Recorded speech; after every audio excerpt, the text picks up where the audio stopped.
नेपालको पैसा कहाँ गयो? यो टपिकमा म लगभग 15 दिनदेखि रिसर्च गर्दै थिएँ। रिसर्च गर्दै जाँदा यो टपिक झन्झन इन्ट्रेस्टिङ हुँदै गयो र यसमा झन्झन गहिराइमा डुब्दै गयो। तर रिसर्च पछि मैले जे पाएँ त्यसले मेरो आउने भविष्य नै इन्सेक्योर बनाइदियो। जब पैसाको कुरा आयो तब यो एउटा टपिक, च्याप्टर या विषय मात्र नभएर bank, government, politics, corruption, finance, economics, legal, illegal, mafia, धनी, गरिब, गाउँ, जिल्ला, समाज, प्रदेश, देश, विदेश सबैलाई समेटिएको एउटा गहिरो सागर जस्तै छुट्टै सिलेबस नै थियो। यो रिसर्चको स्टार्टिङमै के साँच्चै नेपालमा पैसा नै छैन कि हावामा फैलाएको हल्ला मात्रै हो जान्नको लागि केही सानो र केही ठुलो बिजनेसम्यानहरुसँग कुरा गर्न थाले। पैसा र बिजनेस सम्बन्धित न्यूजहरू हेर्न थाले र बैंक र फाइनान्स कम्पनीसँग जोडिएका साथीहरूलाई कल गरी बुझ्न थाले। बिजनेसम्यानहरूले भन्यो जहाँ पहिला 40-50 हजारको डेलीको सेल्स हुन्थ्यो अब त 4-5 हजारको सेल्स हुन पनि गाह्रो भइसक्यो। पैसा नभएर 3-4 महिनाको घर भाडा तिर्न बाँकी छ, बच्चाको स्कुल फी नतिरेर इक्जाममा बस्न दिन्न भनेर भन्छ, ब्याङ्कको ब्याज तिर्न नसकेर ब्ल्याकलिस्टमा हालिदिन्छु भनेर धम्काउँछ, धित्तो राखेको सुन चाँदी घर जग्गाहरू बेच्दिन्छु, निलामीमा लगाइदिन्छु भनेर थर्काउँछ। इम्प्लोइहरूको स्यालेरी त झन् तिर्नै सकेको छैन।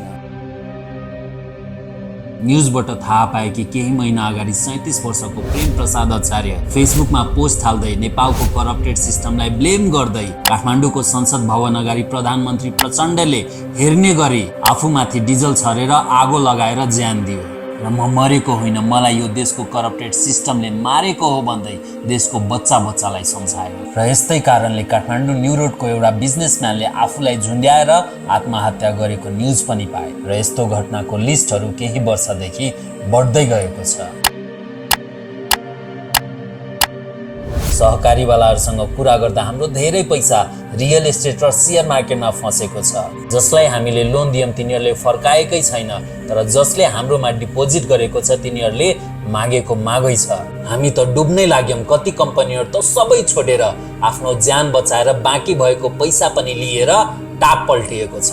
अब यो कुराहरू सुन्दा त यति त थाहा भयो कि मार्केटमा पैसाको कमी चाहिँ भएकै रहेछ र यसको असर 1-2 जनालाई मात्र होइन लगभग धेरै बिजनेस र देशभरिको सबै सेक्टरमाथि परेको रहेछ। अब यसको कारण के रहेछ, यसको सुरुवात कहाँबाट भएको रहेछ र कहिलेसम्म यस्तै हुन सक्छ यो बुझ्नतर्फ लागे।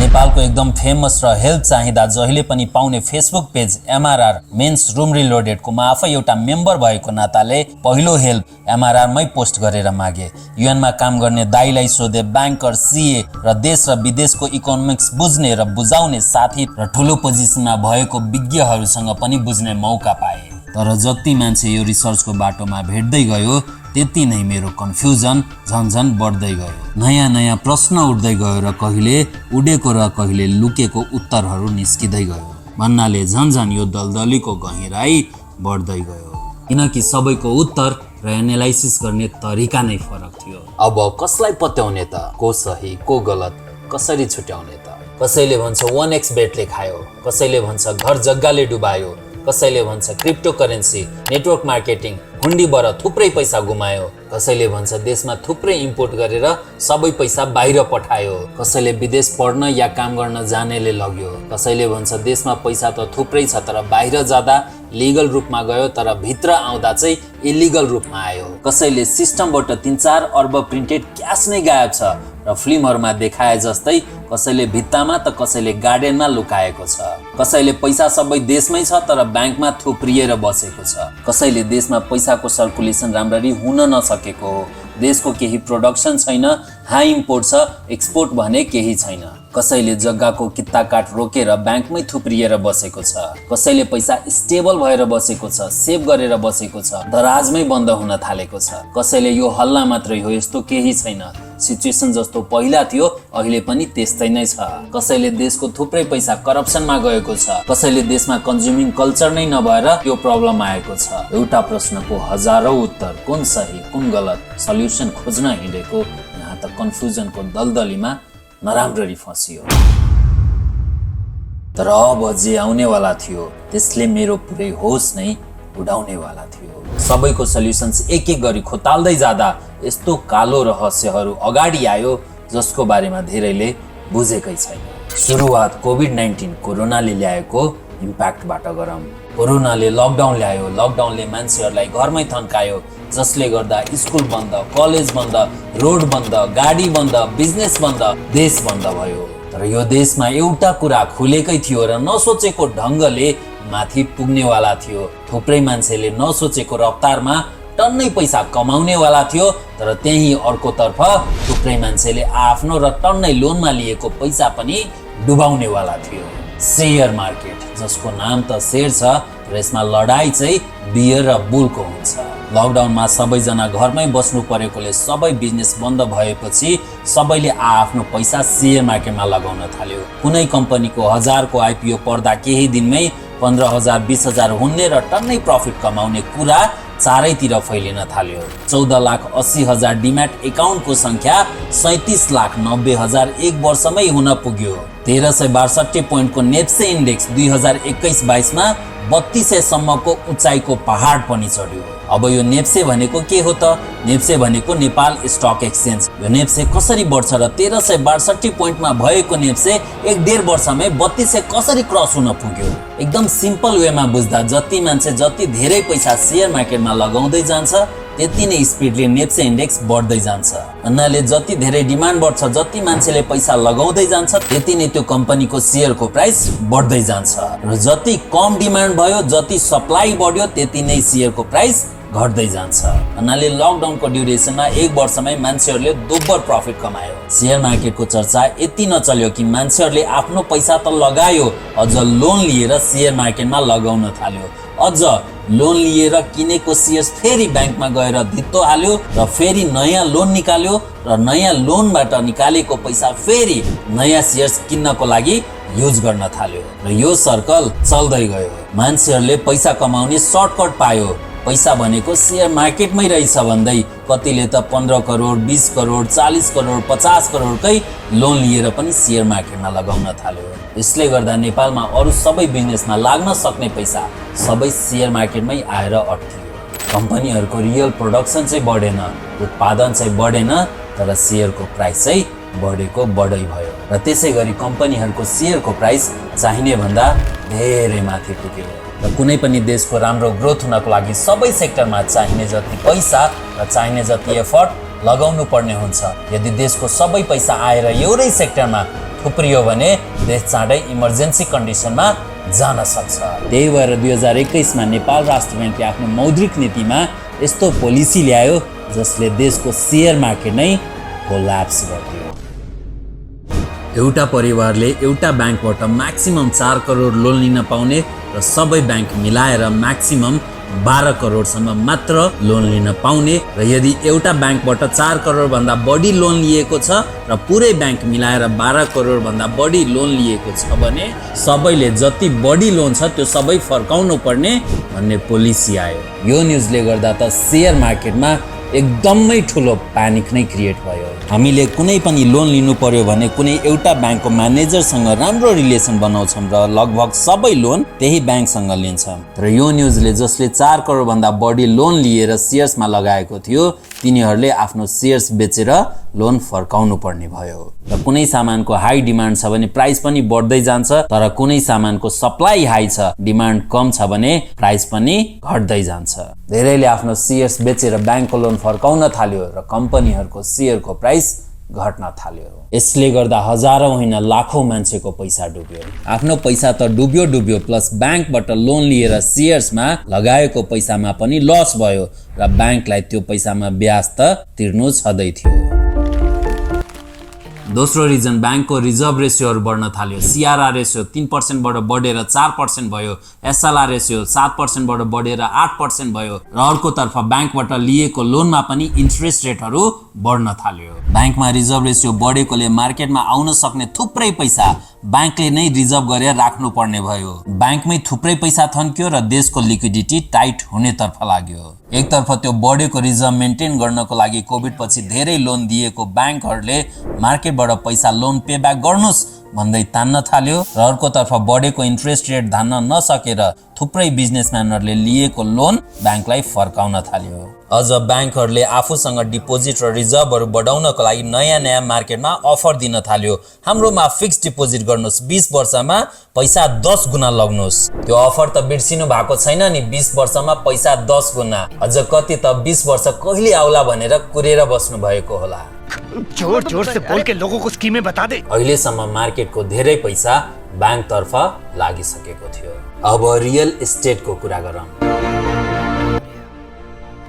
जग्गा जमिनको भाउ केही वर्षदेखि आकाशिएको थियो, तर अब ब्याङ्कले लोन दिन छोडेपछि वात्तै घटेर टन्नै सहकारी र रियल एस्टेटमा इन्भेस्ट गर्नेको पैसा डुब्दै गएको थियो। विगत केही वर्षदेखि रियल एस्टेट बिजनेस एकदमै चर्चामा थियो। मान्छेहरूले ब्याङ्कबाट लोन लिने, खेती गर्ने जग्गा सस्तो भाउमा किनेर प्लटिङ गर्दै घरेलु जग्गाको भाउमा टन्नै नाफा कमाएर बेच्ने र फेरि कतिले त त्यो प्लटिङ गरेको जग्गा किनेर 3-4 महिना होल्ड गरेर फेरि नयाँ कस्टमर खोजेर राम्रो नाफा कमाएर बेच्दै थियो। जस्तै एले ब्याङ्कबाट 1 करोड लोन लिएर जग्गा किनेर 3-4 महिना होल्ड गरेर बीलाई 1 करोड 20 लाखमा बेचेको थियो।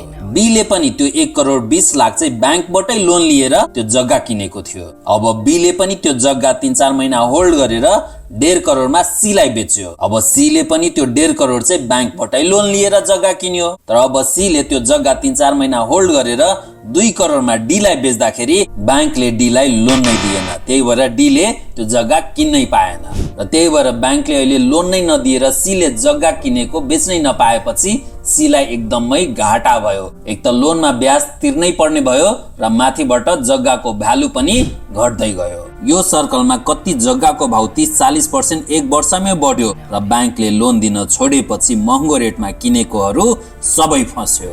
त्यही भएर कति सहकारीहरूको जग्गामै टन्नै पैसा डुबेर टाँट पल्टेर भाग्नु पर्ने अवस्थासम्म आयो।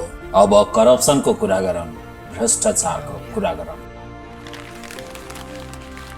भ्रष्टाचार कसरी हाम्रै अगाडि भइराख्दा पनि हाम्रो आँखा छलेर जान्छ। हामी सबैलाई थाहा छ भ्रष्टाचारको पेटभित्र रहेको रहस्यले कसरी राष्ट्रलाई कलङ्कित र सपनाहरू चकनाचुर पार्छ। करप्सन त कन्ट्रोल नै नगर्न सक्ने गरी बढ्दै गएको छ। एक्जाम्पलको लागि नेपालको बोर्डर साइडमा हुने एउटा करप्सनको एक्जाम्पल मात्र लिम। तपाईहरुलाई सुनेर अचम्म लाग्ला, तर सरकारले जति धेरै इम्पोर्टमा ट्याक्स बढाउँछ त्यति नै कम ट्याक्स सरकारले कलेक्ट गरेर देशको लागि लगाउन पाउँछ। तर यो कसरी हुन सक्छ?